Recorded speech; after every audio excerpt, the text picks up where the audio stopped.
La tenue luz de la luna se filtraba a través de las cortinas raídas, dibujando sombras danzantes en la habitación. Isabela Vargas, con apenas 32 años, sentía el peso de una década más sobre sus hombros. Su rostro, marcado por la reciente pérdida, reflejaba la fatiga de quien se levanta antes del sol para preparar el desayuno, de quien dedica cada instante a sus 3 pequeños. Diego, el mayor, con sus 8 años, ya mostraba la nobleza de su padre. Valentina, de 6, poseía una curiosidad inagotable, siempre explorando el mundo con ojos vivaces, y el pequeño Leo, de apenas 4, aún buscaba el consuelo de su pulgar cuando el miedo lo invadía. Ellos eran el universo de Isabela, la razón de cada costura en la ropa remendada, de cada plato de comida casera, de cada canción de cuna entonada al anochecer. Fernando, su esposo, había sido un hombre de pocas palabras, un mecánico honesto que trabajaba en el taller de su hermano mayor, Octavio Vargas. Para Isabela, Fernando era simplemente el pilar de su hogar, el hombre tranquilo con quien había compartido 12 años de matrimonio. Nunca imaginó que bajo esa aparente sencillez, Fernando guardaba secretos, que tejía planes elaborados, rutas de escape, refugios ocultos en la densa selva. Él siempre insistió en que ella se dedicara por completo a los niños, y ella, confiada en su amor, nunca cuestionó sus ausencias ocasionales, atribuyéndolas a trabajos extras en pueblos lejanos. La familia Vargas, sin embargo, nunca aceptó a Isabela. Desde el día de su boda, la trataron con un desprecio apenas velado. Doña Remedios, la madre de Fernando, una mujer de semblante severo y vestida siempre de luto, no perdía oportunidad para recordarle su origen humilde. «Eres una pobretona sin educación, Isabela. Mi Fernando merecía algo mejor», solía espetarle con voz áspera. Octavio, el hermano mayor de Fernando, era aún peor. Un hombre corpulento y arrogante, convencido de su superioridad por poseer un taller mecánico y un par de camionetas. Su esposa, Renata, una mujer de labios carmesí y risa estridente, se burlaba sin piedad de la ropa sencilla de Isabela. «Ay, Isabelita, ¿otra vez con el mismo vestido? ¿Se te acabó la ropa o qué?», soltaba con una falsedad que hacía a Isabela desear desaparecer. Mientras Fernando vivía, su presencia era un escudo. Él defendía a su esposa, establecía límites, no permitía que la humillaran en exceso. Pero ahora, Fernando había partido. El funeral fue un calvario. Doña Remedios se desgañitaba en lamentos exagerados, como si solo ella hubiera sufrido la pérdida. Octavio, con una autoridad autoimpuesta, organizó todo sin consultar a Isabela, ignorando su condición de viuda. Renata, por su parte, exhibía un costoso vestido negro y joyas ostentosas, mientras Isabela vestía el mismo atuendo sobrio que usaba para ir a misa. Durante el velorio, los susurros se arrastraban como serpientes venenosas. Pobre Fernando, se mató trabajando para mantener a esa mujer y a esos niños. Ahora ella vendrá a pedirnos dinero. Ya verás lo que hará esa mujer sola con 3 bocas que alimentar. Cada palabra era una puñalada. Isabela apretaba la mano de Diego, esforzándose por mantener la compostura. Sus hijos no debían verla flaquear. Necesitaban creer que todo estaría bien, aunque ella misma no lo creyera. Una semana después del entierro, Octavio irrumpió en la casa sin siquiera tocar la puerta, como si fuera de su propiedad. «Isabela, necesitamos hablar. La casa donde vives era de mi hermano, pero él me debía dinero del taller. Te daré 1 mes para que te marches. 1 mes, ¿oíste? Busca dónde vivir porque esta casa la voy a vender». Isabela sintió que el suelo se abría bajo sus pies. «Pero Octavio, los niños, no tenemos a dónde ir». Él se encogió de hombros con indiferencia. «Ese no es mi problema.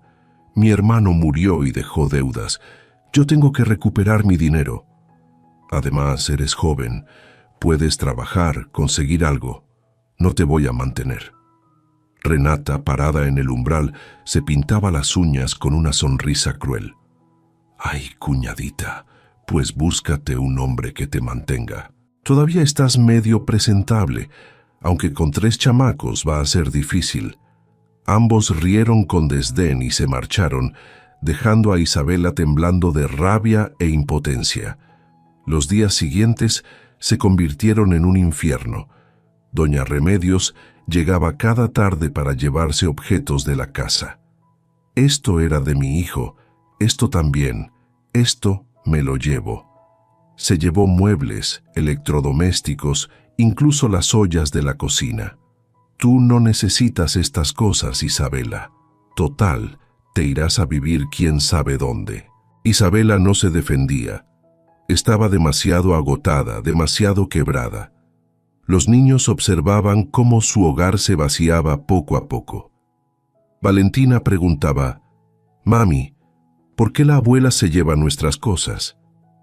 E Isabela no sabía qué responder. ¿Cómo explicarle a una niña de 6 años que su propia familia los estaba echando a la calle? Pero lo peor llegó un domingo en la iglesia. Isabela llevó a los niños a misa, buscando un momento de paz, un lugar donde orar y pedirle a Dios fortaleza. Después de la ceremonia estaba de pie en el atrio cuando escuchó a Renata hablando con otras mujeres del pueblo. No se percataron de la cercanía de Isabela, oculta tras una columna. «Ay, comadre, no quiero chismear, pero tengo que contarte. Fernando no murió del corazón, como dicen. Él se quitó la vida porque estaba harto de Isabela. Mi cuñada lo tenía amargado, siempre pidiendo dinero, siempre quejándose. El pobre hombre se cansó y se envenenó, pero la familia decidió decir que fue el corazón para no avergonzar a los niños». Las otras mujeres jadearon escandalizadas.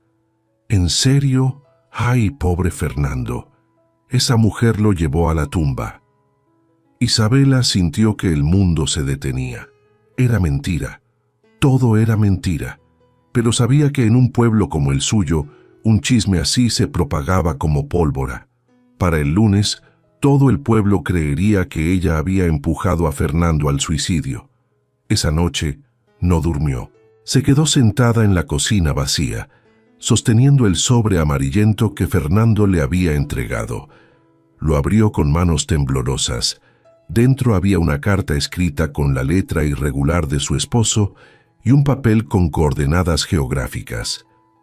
«Mi amada Isabela, si estás leyendo esto es porque ya no estoy contigo. Perdóname por no haberte contado todo antes, pero lo hice para protegerte. Mi familia nunca te quiso y yo sabía que cuando yo faltara te harían la vida imposible. Por eso, durante 10 años trabajé en secreto. Ahorré cada peso que pude. Compré un terreno en la selva de la península de Yucatán, en un lugar remoto donde nadie los encontrará. Construí una casa. Está escondida bajo un musgo luminescente, invisible desde el camino. Adentro dejé todo lo que necesitan: dinero, provisiones, documentos. Es tu herencia, es el futuro de nuestros hijos. Cuando ya no aguantes más, agarra a los niños y vete. Las coordenadas te llevarán directo. No le digas a nadie de mi familia. Ellos no merecen saber. Tú eres fuerte, Isabela, más fuerte de lo que crees. Cuida a nuestros niños. Dales la vida que yo quería darles. Te amo para siempre, Fernando». Isabela lloró hasta que no le quedaron más lágrimas. Fernando había planeado todo esto. Había trabajado en silencio durante años, preparando una salida para ellos, y ella nunca supo nada. Se sintió culpable por no haberlo notado, por no haberse dado cuenta de que su esposo cargaba con ese peso, pero también sintió algo más: esperanza. Fernando les había dejado un camino, una salida, una oportunidad. Hola a todos los que nos acompañan en esta historia. Queremos saber desde qué rincón del mundo nos escuchan. Déjennos un comentario con su país. Y si esta historia ya les está tocando el corazón, no olviden darle me gusta y suscribirse al canal.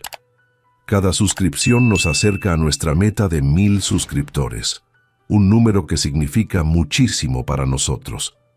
Nos permite seguir compartiendo relatos de fe, esperanza y resiliencia, historias que nos recuerdan que no estamos solos.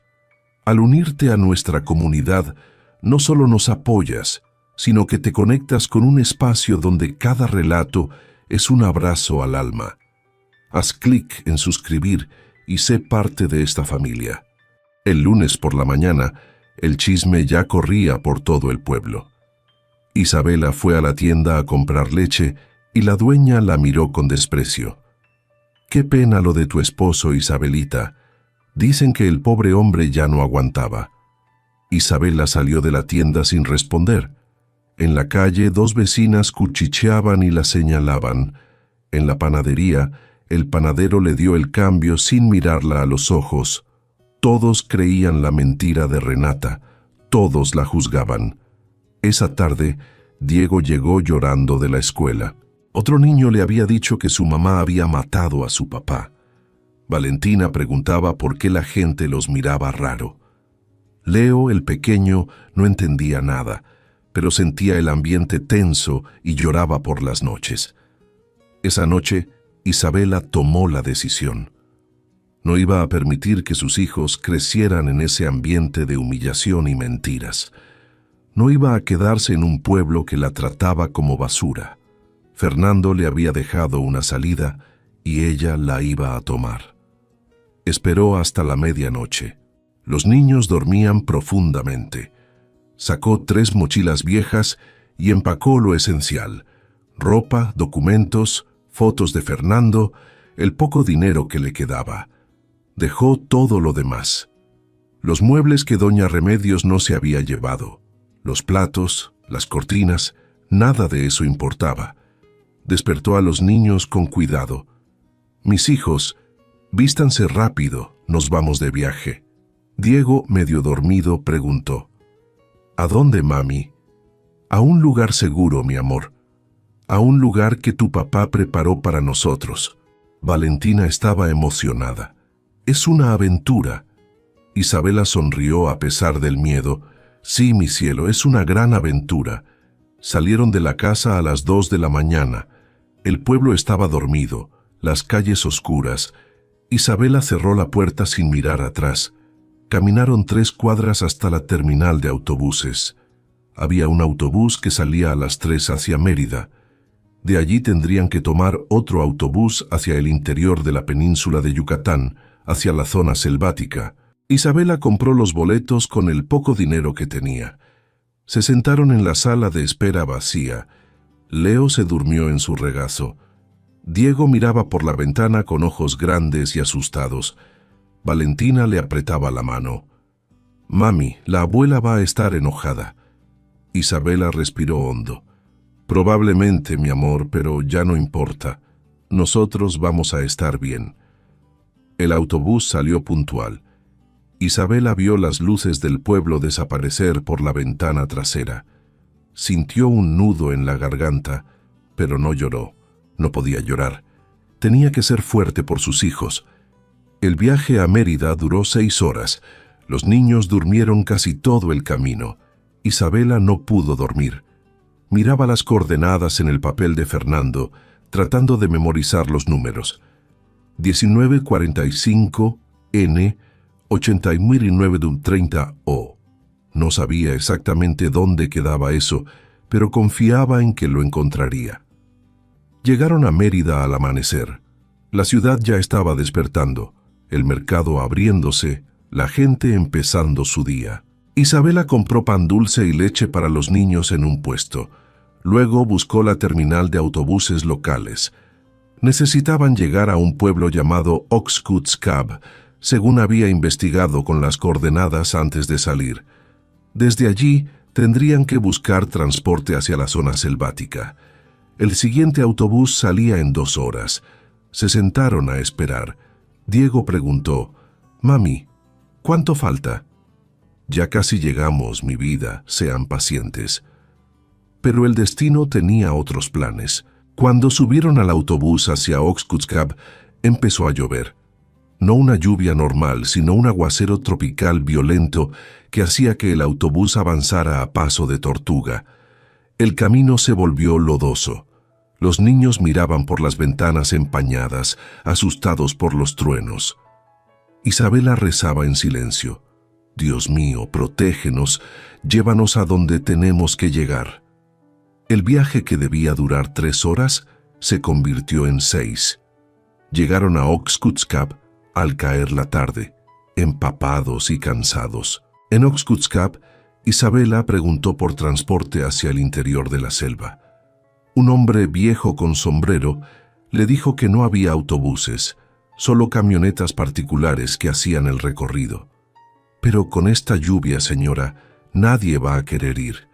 Los caminos están intransitables. Isabela sintió pánico. No podían quedarse ahí. No tenía dinero para un hotel. Finalmente, encontró a un conductor que aceptó llevarlos por el doble del precio normal. Era un hombre fornido con cara de pocos amigos, pero era su única opción. Subieron a la camioneta. El camino se volvió cada vez peor. Lodo, piedras, baches enormes. Los niños rebotaban en el asiento trasero. Leo empezó a llorar. Valentina se veía verde, mareada. Diego abrazaba a sus hermanos tratando de calmarlos. La lluvia no paraba. De repente, la camioneta se detuvo con un ruido horrible. El conductor bajó y revisó. «Se nos ponchó una llanta, señora, y con este lodo no puedo cambiarla. Tendremos que esperar a que escampe». Isabela quería gritar. Estaban atrapados en medio de la selva bajo la lluvia, sin saber si llegarían a su destino. Pasaron 2 horas dentro de la camioneta, mientras la lluvia golpeaba el techo como tambores. Los niños tenían hambre, pero ya no quedaba pan. Isabela les dio el resto de la leche y les cantó canciones para distraerlos. Finalmente, la lluvia disminuyó. El conductor logró cambiar la llanta y continuaron. Ya era de noche cuando llegaron al punto más cercano a las coordenadas. El conductor las dejó en un camino de terracería. «Más allá no puedo ir, señora. Es pura selva». Isabela le pagó y se quedó ahí parada con sus 3 hijos y sus mochilas, mirando la oscuridad de la selva. Consultó las coordenadas en su teléfono celular, que milagrosamente aún tenía batería. Según el GPS, la casa estaba a 1 kilómetro hacia el este, adentrándose en la vegetación. No había camino, solo selva espesa. «Niños, vamos a caminar un poco más, ya casi llegamos». Diego, cansado y asustado, preguntó: «Mami, ¿segura que papá dejó algo aquí? Esto parece peligroso». Isabela se arrodilló y lo miró a los ojos. «Tu papá nunca nos fallaría, mi amor. Él preparó esto para nosotros, confía en mí». Encendió la linterna de su teléfono y empezaron a caminar. La selva de noche era aterradora, sonidos extraños, animales moviéndose entre los arbustos, insectos enormes. Valentina gritó cuando una serpiente cruzó el camino delante de ellos. Isabela las apartó con un palo, el corazón latiéndole en la garganta. Leo lloraba aferrado a su cuello. Diego trataba de ser valiente, pero temblaba. ¿Y si se había equivocado?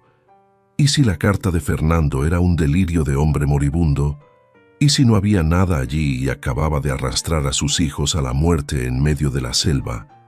Caminaron durante lo que pareció una eternidad. De pronto, Isabela vio algo, una estructura cubierta por una capa suave y brillante. Era un musgo luminescente que emitía un resplandor verde pálido en la oscuridad, cubriendo completamente lo que parecía ser una construcción. Se acercó y empezó a apartar el musgo con las manos. Detrás de una sección particularmente densa, apareció una puerta de madera.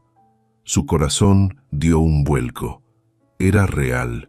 Fernando no había mentido. La casa existía. Con manos temblorosas probó la manija. La puerta se abrió con un chirrido. Dentro estaba oscuro. Buscó a tientas y encontró un interruptor. Increíblemente, había luz.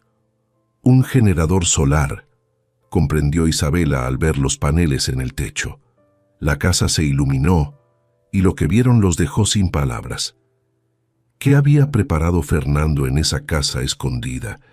¿Sería suficiente para salvar a su familia? Y lo más importante, ¿estaban realmente a salvo o el pasado estaba a punto de alcanzarlos? La casa era pequeña, pero estaba completamente equipada. Isabela no podía creer lo que veían sus ojos.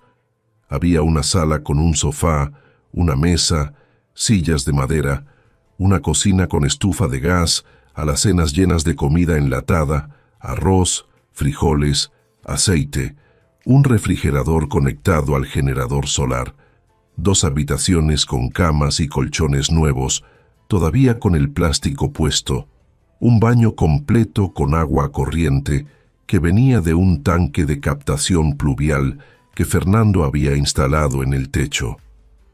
Las paredes estaban pintadas de blanco. Había cortinas en las ventanas, lámparas en cada cuarto. Fernando había construido esto con sus propias manos. Durante años, sin que ella supiera, su esposo había venido a este lugar remoto a preparar un refugio para su familia. Las lágrimas corrían por el rostro de Isabela. «Fernando, mi amor, lo lograste. Nos salvaste incluso después de muerto». Los niños estaban maravillados. Diego recorría la casa tocando todo con cuidado, como si fuera un sueño que podía romperse.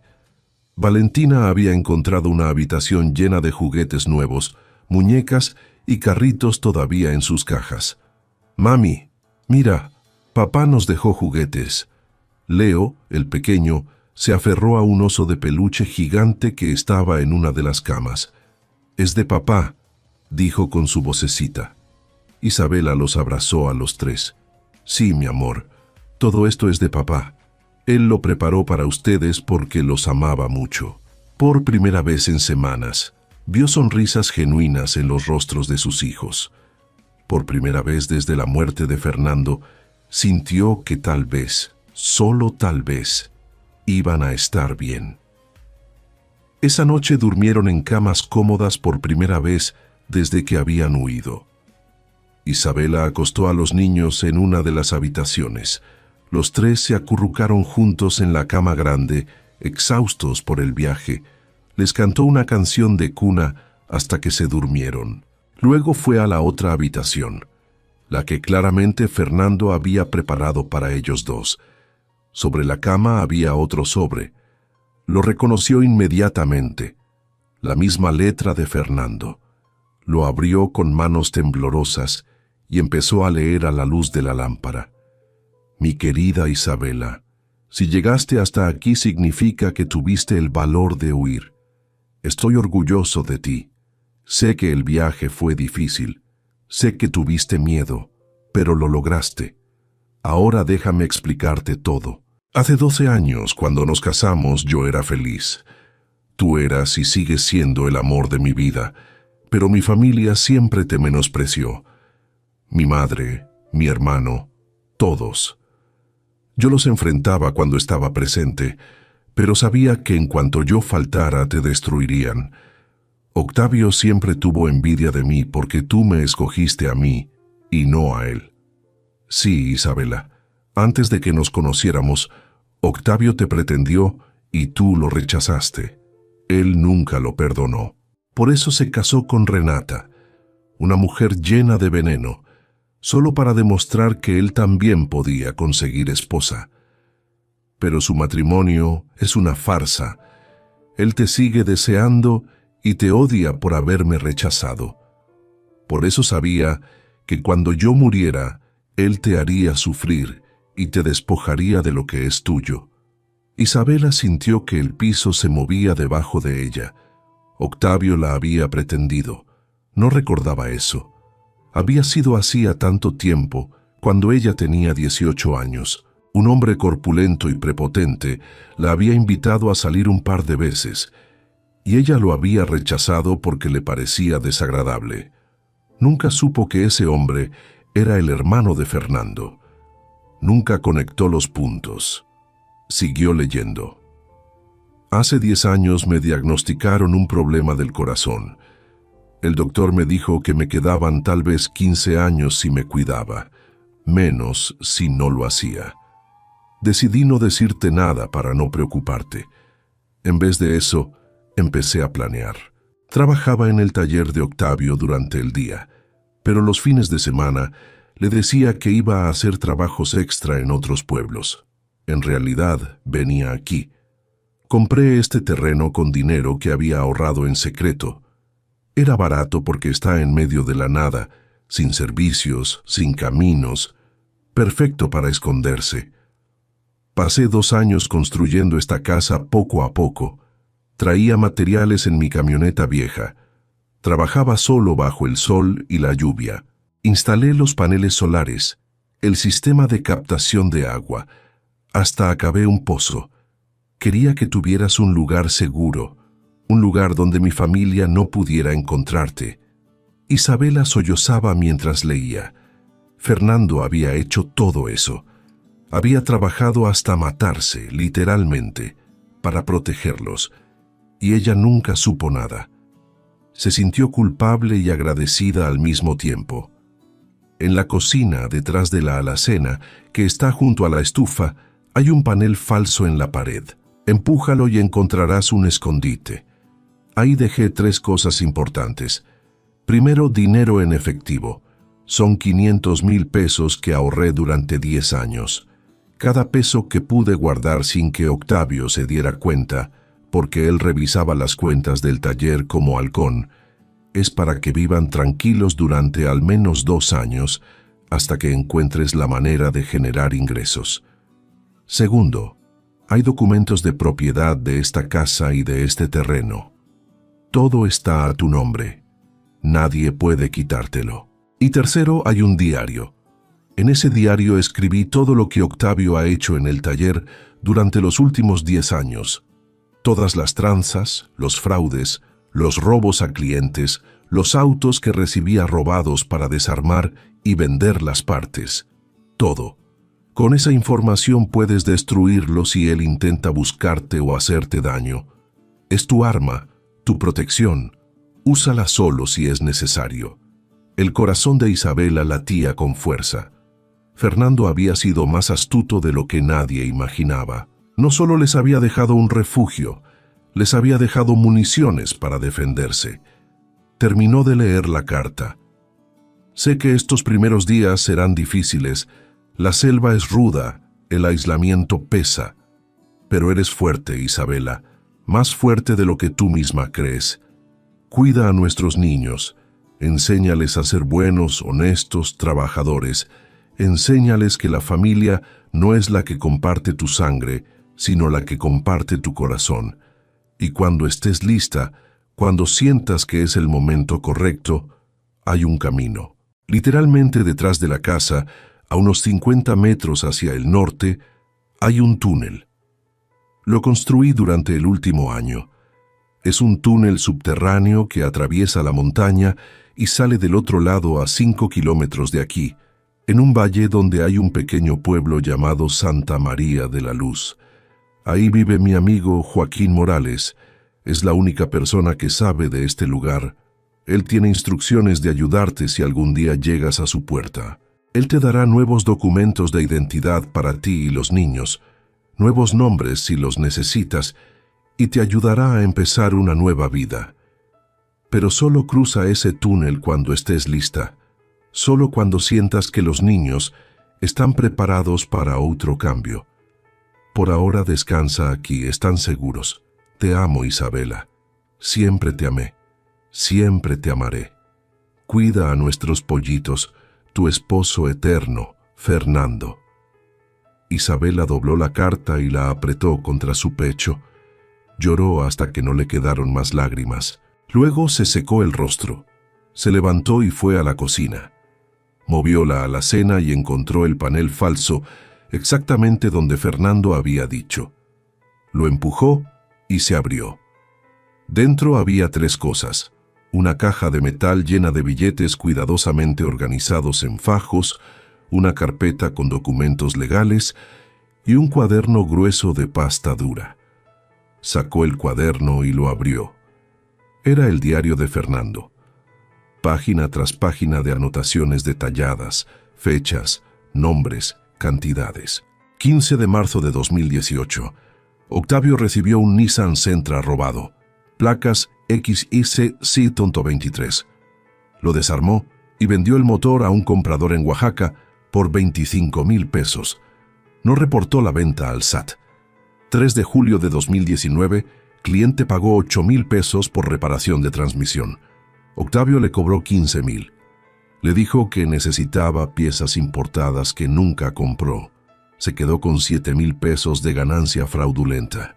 Y así, página tras página. Era una bomba. Con esta información, Octavio podría ir a la cárcel durante años. Isabela guardó el diario en un lugar seguro. Esperaba no tener que usarlo nunca, pero era reconfortante saber que tenía esa carta bajo la manga. Los días siguientes fueron de adaptación. La vida en la selva de Yucatán era difícil, pero tenía su propio ritmo. Isabela aprendió a cocinar con lo que había en las alacenas. Enseñó a los niños a ser cuidadosos con el agua y la electricidad. Diego ayudaba a mantener limpia la casa. Valentina descubrió que le gustaba observar los pájaros y los insectos desde la ventana. Leo jugaba con sus juguetes y poco a poco dejó de preguntar por la abuela Remedios. Pasaron 2 semanas, luego 1 mes. La selva los envolvió en su silencio verde, roto solo por el suave resplandor del musgo luminescente que cubría su refugio. Isabela empezó a sentir algo que no había sentido en años: paz. Pero la paz nunca dura para siempre. Una tarde, mientras Isabela lavaba ropa en el lavadero que Fernando había instalado afuera de la casa, escuchó a Diego gritar desde adentro: «¡Mami, mami, ven rápido!». Corrió hacia la casa con el corazón en la garganta. Diego estaba frente a la ventana, pálido. «Hay un hombre afuera. Lo vi caminando entre los árboles». Isabela sintió que la sangre se le helaba. ¿Un hombre aquí? Era imposible. Nadie sabía de este lugar. Nadie, excepto Octavio. No, era imposible. No había manera de que él los hubiera encontrado. Se asomó por la ventana con cuidado. Efectivamente había alguien, un hombre viejo con sombrero de paja. Caminaba lentamente entre la vegetación, como si estuviera buscando algo. Su primer instinto fue esconderse, pero luego el hombre levantó la vista y la vio. Sonrió y levantó la mano en un gesto de saludo pacífico. «Señora Vargas, no tenga miedo. Soy Joaquín Morales, amigo de Fernando». Isabela abrió la puerta con cautela. El hombre se acercó despacio como si no quisiera asustarla. Era un señor de unos 60 años, delgado, con rostro curtido por el sol y ojos amables. «Perdone que llegue así sin avisar, señora, pero Fernando me pidió que viniera a verla al mes de su muerte. Hoy se cumple exactamente 1 mes y 1 semana desde que él se fue. Yo sabía que si usted estaba aquí, era porque las cosas se habían puesto feas allá». Isabela se relajó un poco. «¿Usted es Joaquín? Fernando escribió sobre usted en su carta». El viejo asintió. «Fernando era como mi hermano, señora. Nos conocimos hace 20 años cuando él vino a este pueblo a hacer un trabajo de mecánica. Desde entonces fuimos muy cercanos. Él me contó todo sobre su familia, sobre sus planes para protegerla a usted y a los niños. Yo lo ayudé a conseguir los materiales para construir esta casa. Lo ayudé a acabar el túnel. Fui su cómplice en todo». Joaquín entró a la casa y los niños lo observaron con curiosidad. El viejo sacó de su mochila un paquete envuelto en papel. «Fernando me pidió que les trajera esto si ustedes llegaban aquí. Son dulces típicos del pueblo para los niños». Y aquí hay unas fotos que él me dio para ustedes. Dentro del paquete había fotografías de Fernando, fotos que Isabela nunca había visto. Fernando joven construyendo la casa, Fernando instalando los paneles solares, Fernando sonriendo frente a la puerta terminada. En la última foto, Fernando estaba parado junto a Joaquín, ambos con las manos llenas de tierra, claramente después de terminar algún trabajo duro. Detrás de la foto, Fernando había escrito: «Para mis amores, esto lo hice por ustedes. Joaquín es de confianza. Confíen en él como yo confié». Los niños miraban las fotos con fascinación. Era como ver a su papá vivo otra vez, trabajando, sonriendo, pensando en ellos. Joaquín se quedó a tomar café. Les contó sobre Santa María de la Luz, el pueblo al otro lado de la montaña. «Es un lugar tranquilo, señora. Unas 300 personas viven de la agricultura y la artesanía. No hay maldad ahí. La gente es buena, trabajadora». Fernando pensó que sería un buen lugar para que ustedes empezaran de nuevo cuando estuvieran listos. Isabela escuchaba con atención. ¿Y el túnel que Fernando construyó realmente llega hasta allá? Joaquín asintió. «Sí, señora. Es un trabajo increíble. Fernando lo acabó durante un año entero. Tiene iluminación con luces solares. Está reforzado con vigas de madera. Tiene ventilación. Es seguro. Yo mismo lo he recorrido varias veces para mantenerlo en buen estado. Cuando ustedes decidan cruzar, yo estaré esperando del otro lado». Esa noche, después de que Joaquín se fue, Isabela se quedó pensando. ¿Debían quedarse aquí o cruzar al pueblo? Los niños estaban adaptándose bien a la casa del musgo luminescente, pero no podían quedarse escondidos para siempre. Diego necesitaba ir a la escuela. Valentina también. Leo necesitaba estar con otros niños, y ella, aunque le doliera admitirlo, necesitaba estar cerca de otras personas. El aislamiento completo no era bueno para ninguno de ellos, pero tenía miedo. Miedo de que de alguna manera Octavio los encontrara. Miedo de empezar de nuevo en un lugar desconocido. Miedo de fracasar. Pasaron 2 meses más. Isabela estableció una rutina. Por las mañanas daba clases a los niños usando los libros que Fernando había dejado en una repisa. Por las tardes salían a explorar los alrededores de la casa, siempre con cuidado. Los niños aprendieron a identificar plantas, a escuchar los sonidos de la selva, a no tener miedo de los animales pequeños. Era una vida simple, pero tenían lo necesario. El dinero que Fernando había dejado les permitía vivir sin preocupaciones inmediatas. Joaquín venía cada 2 semanas a traerles provisiones frescas, verduras, frutas, pan. Se había convertido en una figura de abuelo para los niños. Les contaba historias, les enseñaba a tallar madera, les hablaba de Fernando con cariño. Pero un día todo cambió. Era un martes por la tarde cuando Joaquín llegó corriendo, algo que nunca hacía. Estaba agitado, sudando. «Señora Vargas, tenemos un problema. Ayer llegó alguien a Santa María preguntando por una mujer con 3 niños, un hombre corpulento en una camioneta negra. Dijo que era su cuñado y que estaba preocupado porque usted había desaparecido. Le mostró a la gente fotos suyas y de los niños». Isabela sintió que el mundo se detenía. Octavio. Octavio los había encontrado. ¿Pero cómo? ¿Cómo era posible? Joaquín continuó. «Yo le dije que nunca había visto a nadie como usted. Los demás del pueblo también negaron haberla visto, pero él dijo que iba a seguir buscando, que iba a revisar todos los pueblos de la región. Señora, no es seguro que se queden aquí. Si él sigue buscando, eventualmente va a llegar a esta zona. La selva es grande, pero no infinita». Isabela se sentó. Las piernas le temblaban. Los niños la miraban con ojos asustados. «¿El tío Octavio nos está buscando, mami?», preguntó Valentina. Isabela asintió. Sí, mi amor, pero no se preocupen, vamos a estar bien. Miró a Joaquín. ¿Qué recomienda que hagamos? El viejo se rascó la barbilla. Tienen dos opciones: quedarse aquí escondidos y esperar que él se canse de buscar, o cruzar el túnel esta misma noche, llegar a Santa María y que yo les dé nuevas identidades, documentos falsos, nuevos nombres. Si ustedes se convierten en otras personas, él nunca las va a encontrar, aunque pase frente a ustedes en la calle. Era una decisión imposible.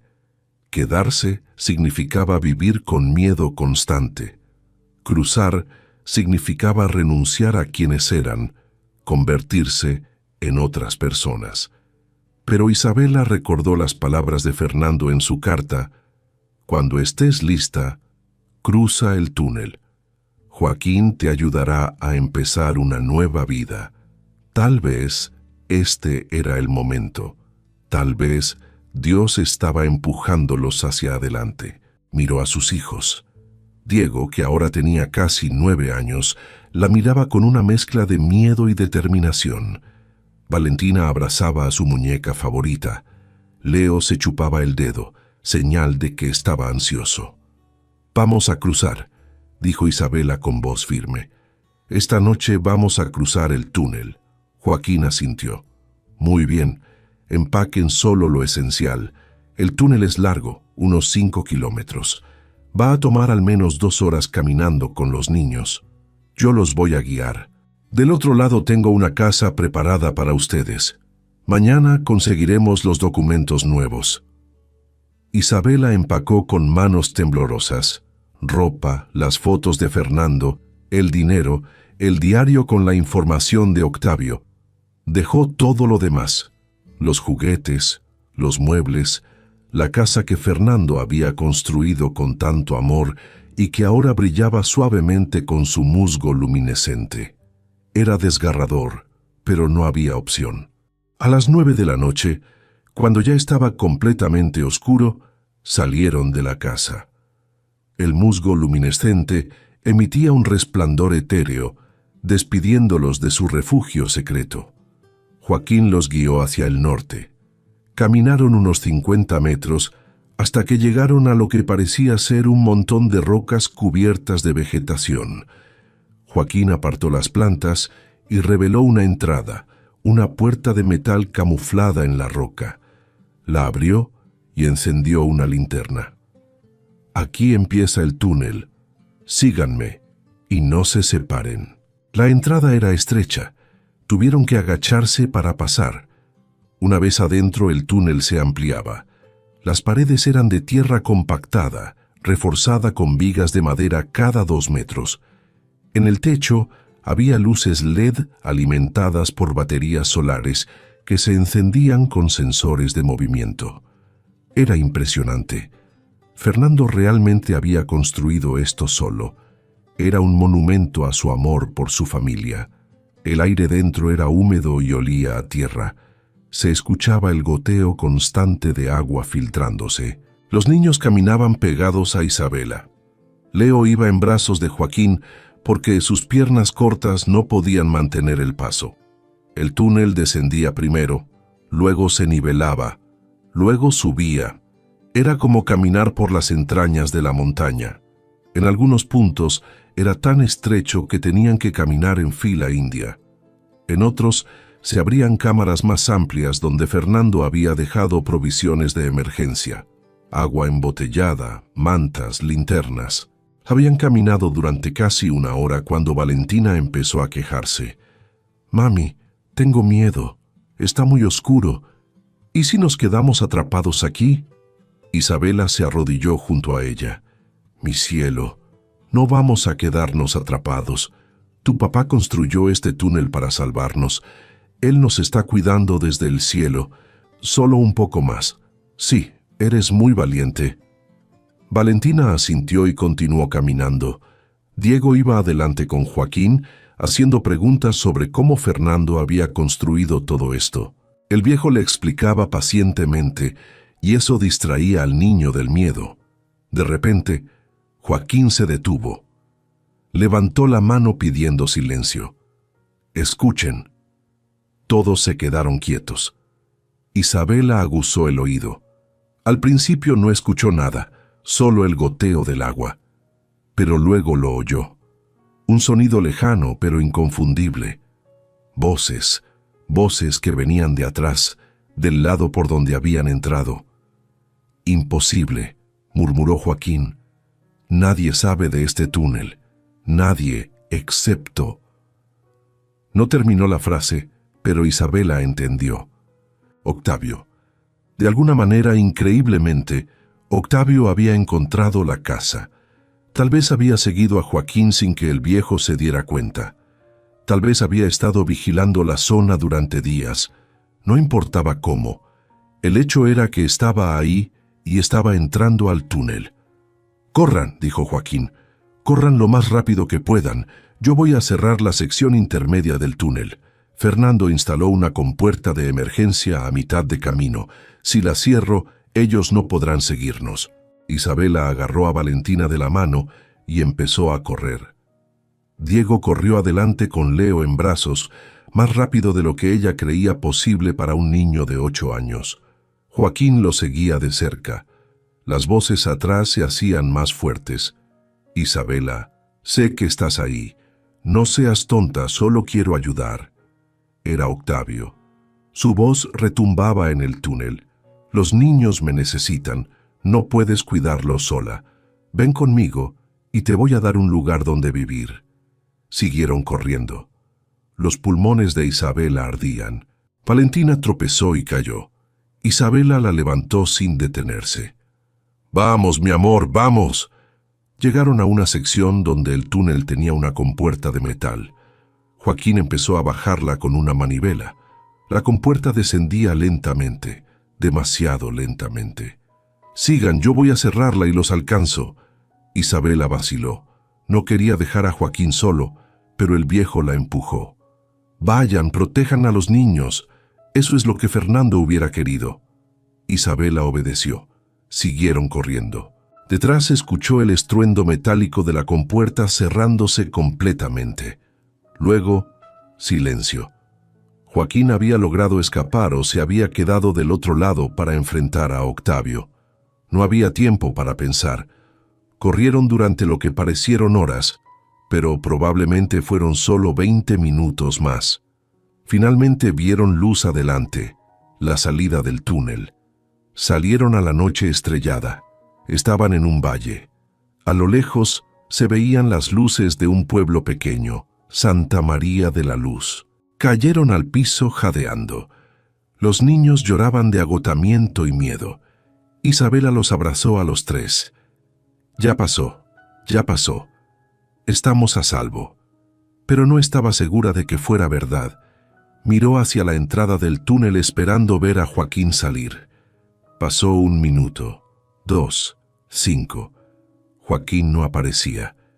Diego preguntó con voz temblorosa: «Mami, ¿dónde está don Joaquín?». Isabela no sabía qué responder. No podía volver al túnel, no con los niños, no sabiendo que Octavio podía estar ahí. «Vamos al pueblo», dijo finalmente. «Don Joaquín conoce el camino, él nos va a alcanzar». Caminaron hacia las luces. El pueblo estaba a unos 15 minutos de distancia, casas pequeñas con techos de tejas, calles de tierra, una plaza central con una iglesia. Todo estaba tranquilo. Era tarde, pasaba de la medianoche, no había nadie en las calles. Isabela no sabía a dónde ir. Joaquín no les había dicho dónde quedaba su casa. Caminaron por la calle principal con incertidumbre. De repente una puerta se abrió. Una mujer salió. «Señora Vargas». Isabela se sobresaltó. «¿Cómo sabe mi nombre?». La mujer sonrió con tristeza. «Joaquín me pidió que las esperara. Soy su hermana Elena. Él me dijo que si ustedes llegaban solas, significaba que algo había salido mal. Vengan, pasen, aquí van a estar seguras». Entraron a la casa. Era humilde, pero acogedora. Elena les preparó chocolate caliente y pan. Los niños se sentaron en la mesa callados, todavía procesando todo lo que había pasado. Isabela le preguntó: ¿Dónde está Joaquín? Elena negó con la cabeza. No lo sé, pero mi hermano es un hombre sabio. Si no está aquí, es porque está cuidando que nadie la siga. Descansen esta noche. Mañana veremos qué hacer. Isabela quería protestar, quería volver al túnel a buscar a Joaquín, pero sabía que era inútil. Estaba exhausta. Los niños estaban al borde del colapso. Necesitaban dormir. Elena los llevó a una habitación con 2 camas. Duerman, yo voy a vigilar la puerta. Isabela acostó a los 3 niños en una cama y se acostó en la otra, pero no pudo dormir. Su mente no paraba de dar vueltas. ¿Octavio realmente había encontrado el túnel? ¿Joaquín estaba bien? ¿Qué iba a pasar ahora? Habían llegado a Santa María, sí, pero sin Joaquín, sin plan, sin los documentos que necesitaban. Estaban expuestos, vulnerables, y si Octavio había llegado hasta el túnel, eventualmente llegaría hasta el pueblo. Era solo cuestión de tiempo, pero entonces recordó el diario con toda la información comprometedora sobre Octavio. Esa era su arma, esa era la manera de detenerlo.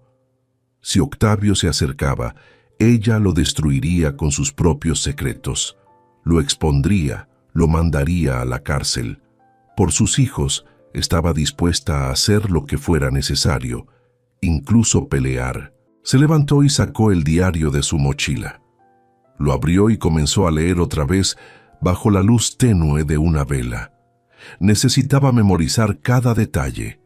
Necesitaba estar preparada porque una cosa era segura. Esta pelea apenas comenzaba y Isabela Vargas ya no era la mujer asustada que había huido de su pueblo.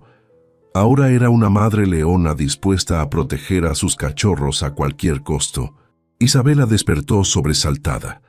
Alguien tocaba la puerta con urgencia. Los primeros rayos del sol apenas entraban por la ventana. Miró a los niños todavía dormidos en la cama. Elena ya estaba abriendo la puerta. Isabela se asomó desde la habitación y su corazón dio un vuelco. Era Joaquín. Estaba sucio, con raspones en la cara y las manos, pero estaba vivo. Entró cojeando y Elena lo ayudó a sentarse. «Gracias a Dios, estás bien, hermano. ¿Qué pasó?» Joaquín bebió el agua que Elena le ofreció antes de hablar. «Cerré la compuerta justo a tiempo.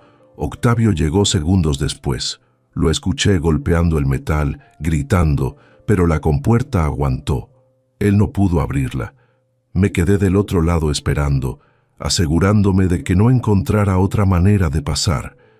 Después de 1 hora lo escuché irse. Regresó por donde vino. Entonces, esperé más tiempo para estar seguro y luego tomé un camino alternativo por la superficie de la montaña. Me tomó toda la noche, pero llegué».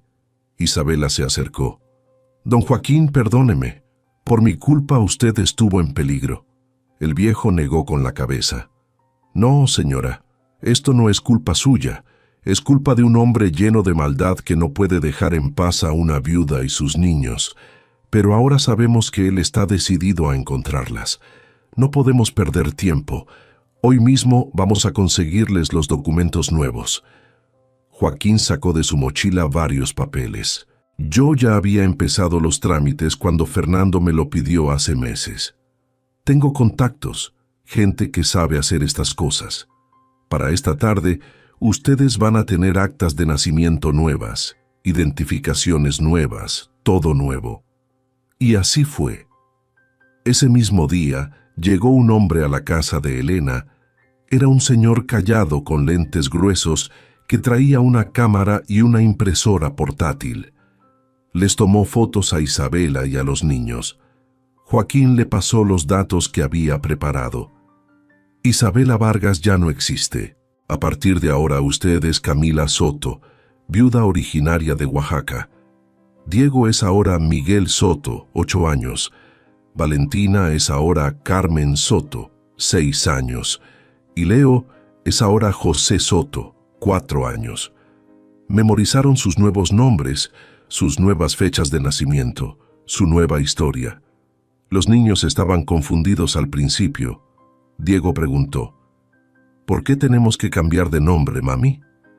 Isabela se arrodilló junto a él. Es como un juego, mi amor.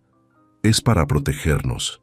Tu papá quería que estuviéramos seguros y esto es parte del plan que él preparó. Valentina parecía emocionada. ¿Puedo escoger como me dicen en vez de Carmen? ¿Puedo ser Carmencita? Isabela sonrió a pesar de la tensión. Claro que sí, mi cielo. Para el atardecer tenían documentos que parecían completamente legítimos. El hombre de los lentes se fue tan silenciosamente como había llegado. Joaquín explicó, ahora viene la parte difícil. Tienen que convertirse en estas personas, no solo en papel, sino en la vida real. Camila Soto necesita un trabajo, una historia, una razón para estar en Santa María de la Luz. Elena intervino. Yo puedo ayudar con eso. Mi comadre Guadalupe tiene una tienda de abarrotes en la plaza. Necesita ayuda porque su hija se fue a la ciudad. Camila puede trabajar ahí y los niños pueden entrar a la escuela del pueblo. Yo le voy a decir a la directora que son familia mía, que llegó de Oaxaca buscando un lugar más tranquilo para vivir. Así comenzó la nueva vida de la familia Soto. Isabela, ahora Camila, empezó a trabajar en la tienda de Guadalupe. Era un trabajo sencillo: atender clientes, acomodar productos, hacer inventario. Guadalupe era una mujer robusta y alegre que hablaba sin parar y trataba a Camila con amabilidad genuina. Muchacha, qué bueno que llegaste. Yo ya no daba abasto aquí sola, y tus niños son un amor. Ayer Miguel me ayudó a cargar unas cajas sin que yo se lo pidiera. Bien educados los tienes. Isabela sentía culpa cada vez que alguien la llamaba Camila, cada vez que tenía que inventar detalles de su vida falsa, pero lo hacía por sus hijos. Todo era por sus hijos. Los niños se adaptaron sorprendentemente rápido. Diego, ahora Miguel, entró a 3er grado en la escuela del pueblo. Al principio estaba callado y retraído, pero después de unas semanas hizo amigos. Valentina, ahora Carmencita, era la alegría del salón. La maestra la adoraba porque siempre participaba y hacía preguntas inteligentes. Leo, ahora José, iba al preescolar y se la pasaba dibujando y jugando con los otros niños. Por las noches, en la pequeña casa que Elena les había conseguido cerca de la suya, Isabela los hacía repetir sus nombres nuevos. ¿Cómo te llamas? Miguel Soto. Mami, quiero decir mamá Camila. Muy bien, mi amor. Tienes que acordarte siempre. Pasaron 3 meses, 3 meses de paz relativa. Isabela empezó a creer que tal vez, solo tal vez, lo habían logrado. Octavio no había aparecido, no había señales de él. El pueblo los había aceptado como parte de la comunidad. Guadalupe le había aumentado el sueldo. Los niños estaban felices en la escuela. Cada noche, Isabela se arrodillaba junto a su cama y agradecía a Dios. Gracias por protegernos. Gracias por Fernando que preparó todo esto. Gracias por Joaquín y Elena. Gracias por darnos esta segunda oportunidad. Pero el destino estaba a punto de probarla una vez más. Un jueves por la tarde, Isabela estaba en la tienda ordenando latas de chiles cuando escuchó el motor de una camioneta afuera. No le prestó atención al principio. Camionetas llegaban todo el día, pero entonces escuchó una voz que hizo que se le helara la sangre. Buenas tardes. Estoy buscando a una mujer con 3 niños. Se llama Isabela Vargas. Es mi cuñada. Desapareció hace meses y estoy muy preocupado por ella. Era Octavio. Estaba ahí en el pueblo, en la tienda. Isabela se escondió detrás de un anaquel, el corazón latiéndole tan fuerte que pensó que todos podían escucharlo. Guadalupe respondió con su voz alegre habitual. «Ay, señor, pues aquí en el pueblo no tenemos a nadie con ese nombre. Somos un pueblo chiquito, todos nos conocemos. Si hubiera llegado alguien nuevo, lo sabríamos». Octavio insistió. Es una mujer de 32 años, delgada, pelo negro largo. Los niños son 2 varones y una niña. Por favor, es muy importante. Podría estar en peligro. Isabela podía escuchar la falsedad en su voz, ese tono de preocupación fingida que usaba cuando quería manipular a alguien. Guadalupe seguía negando. No, señor, de verdad que no. Lo siento mucho, pero no puedo ayudarlo. Hubo un silencio. Luego Octavio dijo, bueno, si llega a ver a alguien que se parezca, aquí le dejo mi número. Hay una recompensa de 50,000 pesos para quien me dé información. Isabela escuchó pasos saliendo de la tienda, el motor de la camioneta arrancando. Se alejó. Guadalupe fue al fondo de la tienda donde Isabela estaba escondida, pálida como un fantasma. Ese hombre te está buscando a ti, ¿verdad, Camila? Isabela no podía mentirle más. Guadalupe había sido buena con ella. Asintió con lágrimas en los ojos. Sí, pero no me llamo Camila, me llamo Isabela. Y ese hombre no es bueno. Él quiere quitarme a mis hijos, quiere controlarme. Mi esposo murió y su familia me humilló hasta que tuve que huir. Por favor, no le diga que estoy aquí, por favor. Guadalupe la abrazó. Tranquila, hija, yo no le voy a decir nada a ese hombre. Se me hace que es de esos que golpean a las mujeres. Lo vi en sus ojos.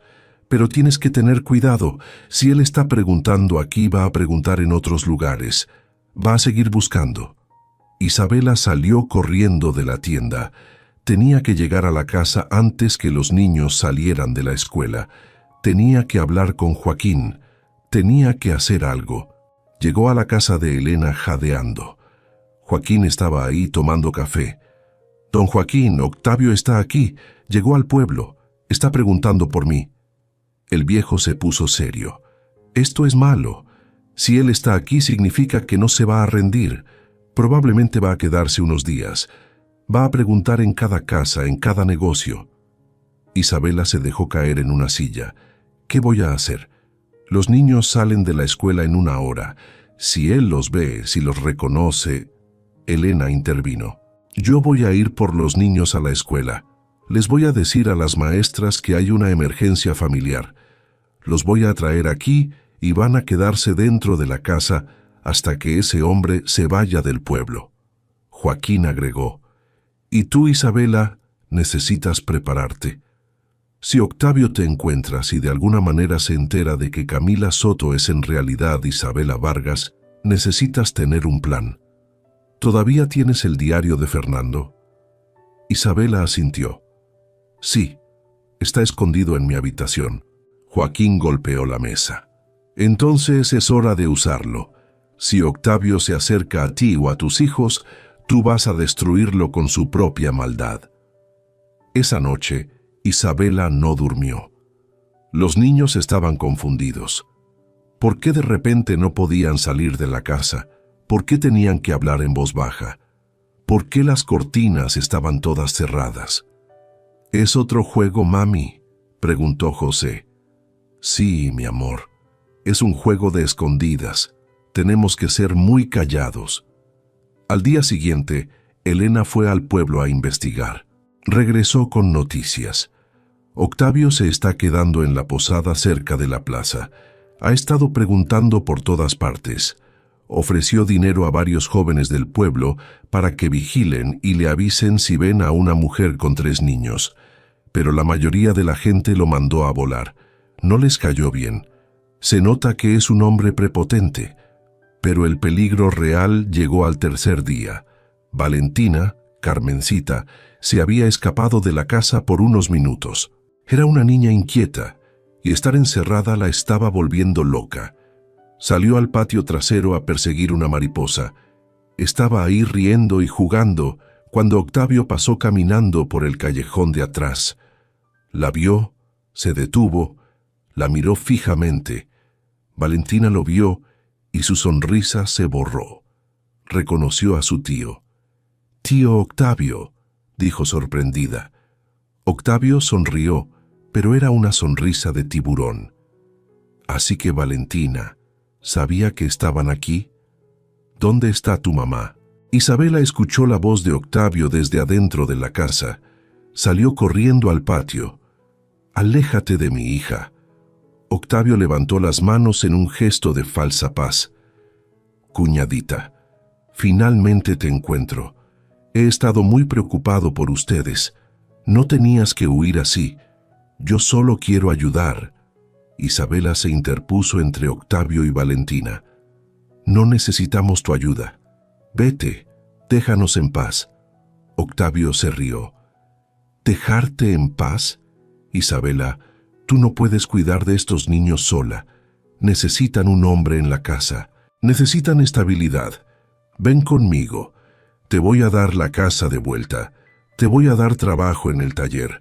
Solo tienes que ser razonable». Isabela sintió rabia hirviendo en su pecho. ¿Razonable? ¿Razonable como cuando ustedes me quitaron todo? ¿Razonable como cuando Renata esparció mentiras sobre Fernando? ¿Razonable como cuando me corriste de mi propia casa dándome solo un mes? Octavio dio un paso hacia ella.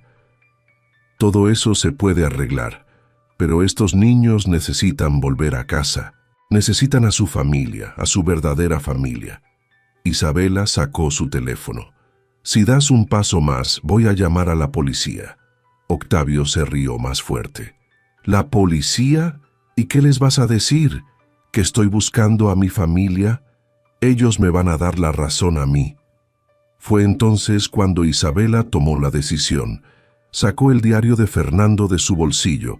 Lo había estado cargando todo el día, presentiendo que lo necesitaría. «Mira esto, Octavio. Esto es un registro completo de todos tus crímenes durante los últimos 10 años. Autos robados que recibiste y desarmaste, fraudes a clientes, evasión de impuestos, todo documentado por Fernando con fechas, nombres, cantidades. Si no te alejas de mí y de mis hijos ahora mismo, voy a llevar esto a la Policía Federal. Te vas a pudrir en la cárcel». La cara de Octavio cambió. La sonrisa desapareció. Sus ojos se entrecerraron con odio puro. Así que Fernando era una rata. Estaba recopilando información contra mí. Lo sabía. Siempre supe que ese idiota de mi hermano no me era leal. Dio otro paso hacia Isabela. «Dame ese diario. Dámelo ahora». Isabela retrocedió. «No. Y si me tocas, si tocas a mis hijos, esto va directo a las autoridades. Yo ya hice copias, las dejé con gente de confianza. Si algo nos pasa, ellos van a saber qué hacer». Era mentira. No había copias, pero Octavio no lo sabía. Lo vio dudar, calcular. Entonces su rostro se torció de rabia. «Tú no entiendes, Isabela. Yo siempre te quise desde antes de que Fernando te conociera. Te vi primero. Te pedí que salieras conmigo y me rechazaste por nada. Me humillaste. ¿Y para qué? Para casarte con mi hermano menor, un mecánico simple que no tenía nada. Yo tenía el taller, tenía dinero, tenía futuro. Pero me escogiste a él». Las piezas finalmente encajaron en la mente de Isabela. No era solo sobre controlarla o quedarse con la herencia de Fernando, era sobre orgullo herido. Octavio nunca la había perdonado por rechazarlo 20 años atrás. «Voy a llevarte de vuelta», dijo Octavio con voz peligrosa. «Vas a trabajar para mí en el taller. Los niños van a ir a la escuela del pueblo. Tú vas a hacer lo que yo diga, y eventualmente vas a entender que deberías haberme escogido a mí desde el principio». Se lanzó hacia Isabela. Ella gritó. Joaquín salió corriendo de la casa con un machete en la mano. «Aléjate de ella». Octavio se detuvo. Miró el machete. Miró a Joaquín. Miró a Isabela, que ahora tenía su teléfono en la mano marcando números. «Esto no termina aquí», gruñó. «Voy a volver, y la próxima vez, viejo, no vas a poder protegerlas». Se fue caminando hacia su camioneta que estaba estacionada en la calle. Isabela estaba temblando. Agarró a Valentina y la metió a la casa. Joaquín cerró todas las puertas con llave. «Tenemos que actuar ahora», dijo el viejo. «Él va a volver, probablemente con más gente. Tenemos que ir a la policía antes de que sea demasiado tarde».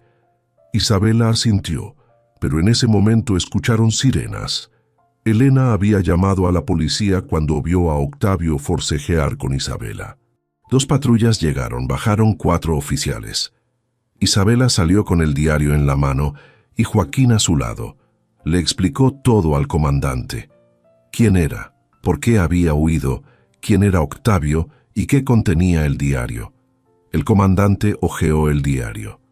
Sus cejas se levantaron conforme leía.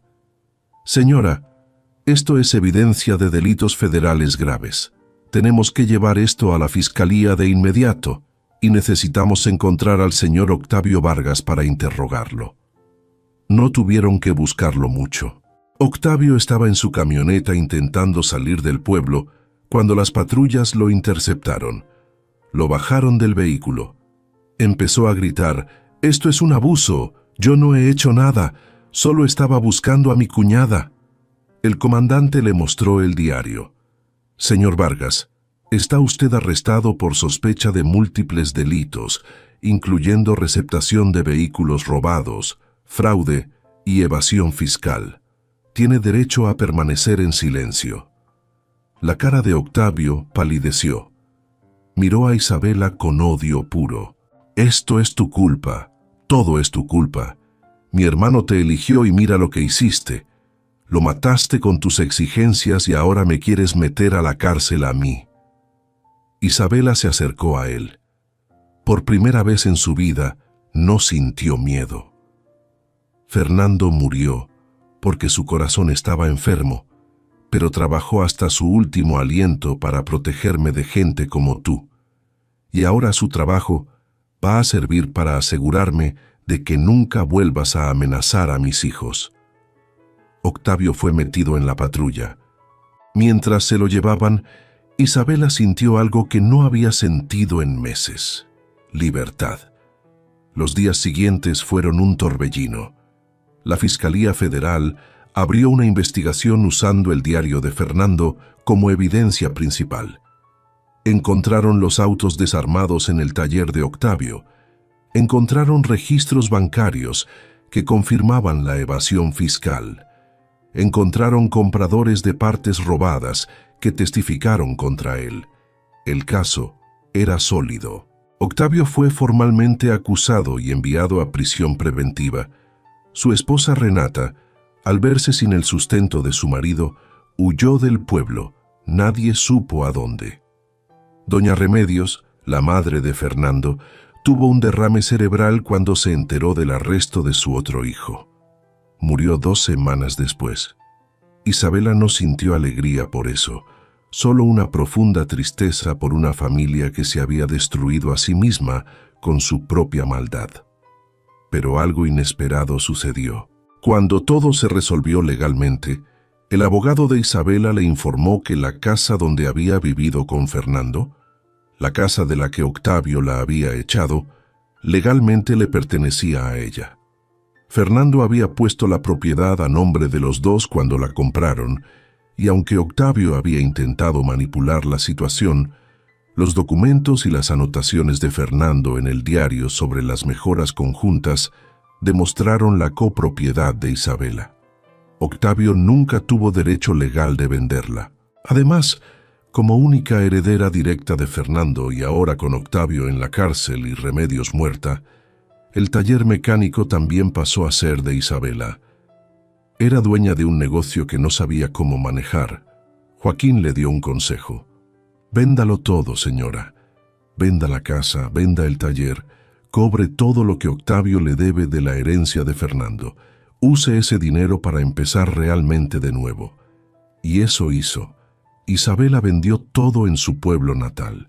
La casa se vendió en 800,000 pesos, el taller en 2,5 millones. Con el dinero que Fernando había dejado escondido en la casa del musgo luminescente, más las ventas, Isabela tenía cerca de 3 millones de pesos. Era rica, no millonaria como las revistas, pero para una mujer que había tenido que huir con solo una mochila, era una fortuna inimaginable. Pero Isabela no quiso volver a su pueblo natal. Santa María de la Luz se había convertido en su hogar. La gente del pueblo la había protegido, la había acogido, la había tratado con dignidad cuando más lo necesitaba. Decidió quedarse ahí como Camila Soto. Mantuvo su identidad falsa legalmente, oficializándola a través de un proceso legal complicado que Joaquín le ayudó a navegar. Camila Soto era ahora su nombre real. Isabela Vargas quedó enterrada en el pasado junto con todo el dolor que ese nombre cargaba. Con el dinero, hizo algo que Fernando hubiera aprobado.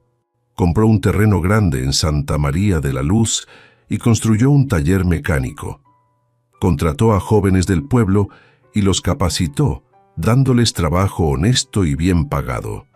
Puso el taller a nombre de un fideicomiso para sus hijos. Mecánica Soto se llamaba en honor a Fernando. También donó dinero para mejorar la escuela del pueblo, para construir un centro comunitario, para arreglar las calles.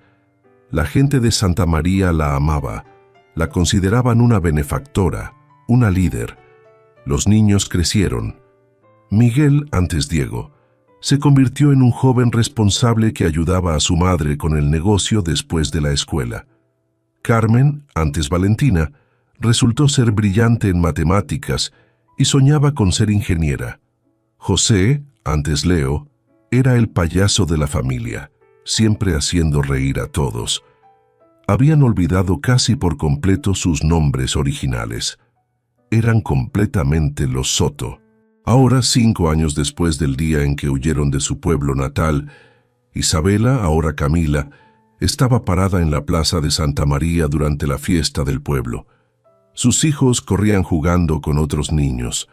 El taller estaba prosperando. Tenía amigos, una comunidad, una vida. Joaquín se acercó a ella, ahora con más canas, pero con la misma sonrisa amable. Fernando estaría orgulloso de usted, señora Camila. Isabela sonrió. Todo fue gracias a él. Él preparó el camino, incluso sabiendo que no iba a estar aquí para verlo. Esa noche, después de acostar a los niños, Isabela sacó la última carta de Fernando, la que había guardado todo este tiempo sin leer. Era una carta que Fernando había puesto en un sobre especial marcado para leer cuando estés en paz. Ahora, finalmente, estaba en paz. La abrió. Mi amada Isabela, si estás leyendo esto, significa que lo lograste. Significa que sobreviviste a mi familia, que protegiste a nuestros hijos, que encontraste la fuerza que siempre supe que tenías. Quiero que sepas que cada hora que pasé construyendo esa casa, cada peso que ahorré, cada plan que hice, lo hice con amor. El amor que te tengo a ti y a nuestros niños es lo único que me mantuvo vivo cuando mi corazón estaba fallando. Ahora que tienes paz, quiero pedirte algo. Vive, vive plenamente. No te quedes atrapada en el pasado. Yo me fui, pero ustedes siguen aquí. Enséñales a nuestros hijos que la bondad siempre gana al final. Enséñales que Dios nunca llega tarde, que siempre tiene un plan, incluso cuando todo parece oscuro. Y recuerda esto: lo que proteges con tu vida, te protegerá. Tú protegiste a nuestros hijos con cada decisión valiente que tomaste. Ahora ellos te van a proteger a ti con su amor. Ellos son tu legado. Eres una mujer extraordinaria, Isabela, mucho más fuerte de lo que jamás creíste. Te amo, siempre te amaré. Nos vemos en el cielo, tu Fernando. Isabela lloró, pero no eran lágrimas de tristeza, eran lágrimas de gratitud. Gratitud por un esposo que la amó tanto que preparó su salvación desde la tumba.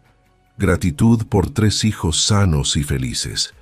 Gratitud por una segunda oportunidad de vida. Gratitud por una comunidad que la acogió. Y sobre todo, gratitud por un Dios que nunca la abandonó. Incluso en los momentos más oscuros, se arrodilló junto a su cama y oró. Gracias, Dios mío. Gracias por Fernando. Gracias por darme fuerza cuando creí que no tenía más. Gracias por proteger a mis hijos. Gracias por mostrarme que incluso de las cosas que parecen malas, tú siempre sacas algo bueno. Ayúdame a vivir el resto de mi vida honrando el sacrificio de Fernando. Ayúdame a criar hijos buenos que lleven su bondad al mundo. Amén. Al día siguiente, Isabela reunió a sus 3 hijos en la sala. Niños, hay algo importante que quiero decirles. Se sentaron frente a ella con curiosidad. Quiero que siempre recuerden de dónde venimos. Hubo un tiempo en que no teníamos nada, en que tuvimos que huir en la oscuridad, en que pasamos miedo, pero su papá, que en paz descanse, nos preparó un camino y Dios nos guió por ese camino hasta aquí. Ahora tenemos una buena vida, pero nunca olviden que esa vida vino del sacrificio de su Padre y de la gracia de Dios. Prometan que siempre van a ser buenos, honestos, trabajadores. Prometan que van a ayudar a los que lo necesitan como nosotros fuimos ayudados. Miguel, con 13 años y ya casi un hombre, habló primero. Te lo prometo, mamá. Voy a trabajar duro y voy a hacer que papá esté orgulloso. Carmen agregó. Yo voy a estudiar mucho y voy a ser alguien importante, pero nunca voy a olvidar de dónde vengo. José, el pequeño, dijo con seriedad infantil. Yo voy a ser bueno como papá. Isabela los abrazó a los 3. Eran su tesoro, más valioso que todo el dinero del mundo. Fernando había entendido eso. Por eso había trabajado hasta su último aliento para asegurar que ellos estuvieran bien. Y ahora ella iba a asegurarse de que el sacrificio de Fernando no fuera en vano. Los años pasaron. El taller creció y se convirtió en el más respetado de toda la región. Isabela se convirtió en una líder comunitaria, organizando proyectos para ayudar a familias necesitadas. Miguel estudió administración y tomó control del taller cuando cumplió 25 años. Carmen se fue a la universidad y se graduó como ingeniera, la primera de la familia en tener un título profesional. José se convirtió en maestro, dedicado a educar a los niños del pueblo. Los 3 eran la prueba viviente de que la bondad se recompensa, de que el amor de un padre puede trascender incluso la muerte. Isabela vivió hasta los 85 años. Vio nacer a sus nietos y bisnietos. Nunca volvió a su pueblo natal. Nunca volvió a usar el nombre Isabela Vargas. Octavio murió en la cárcel cumpliendo su sentencia. La familia Vargas se extinguió completamente, pero la familia Soto floreció. En su lecho de muerte, rodeada de sus hijos, nietos y bisnietos, Isabela susurró sus últimas palabras. Dios nunca llega tarde. Él siempre cumple sus promesas. Díganselo a todos. Cuenten nuestra historia. Que sepan que incluso en los momentos más oscuros, cuando todo parece perdido, Dios está preparando algo mejor. Gracias, Fernando. Nos vemos pronto, mi amor. Y así, la mujer que una vez tuvo que huir en la oscuridad con 3 niños y una mochila, se fue en paz, rodeada de amor, dejando un legado de bondad que perduró por generaciones. Esta es la historia de Isabela Vargas, la viuda que huyó a una casa cubierta de musgo luminescente en la selva de Yucatán y encontró no solo un tesoro material, sino el tesoro más grande de todos, la fuerza para proteger a sus hijos, la valentía para enfrentar a sus enemigos y la fe de que Dios nunca abandona a los que confían en Él. Porque recuerda, lo que proteges con tu vida te protegerá. La bondad siempre encuentra su recompensa, y Dios nunca, nunca llega tarde. Si esta historia de Isabela y su increíble viaje te ha conmovido, si te ha recordado la fuerza que llevas dentro o la esperanza que a veces parece oculta, quiero que sepas algo fundamental. No estás sola. Cada uno de nosotros, en algún momento, ha enfrentado su propia selva, sus propios desafíos que parecen insuperables.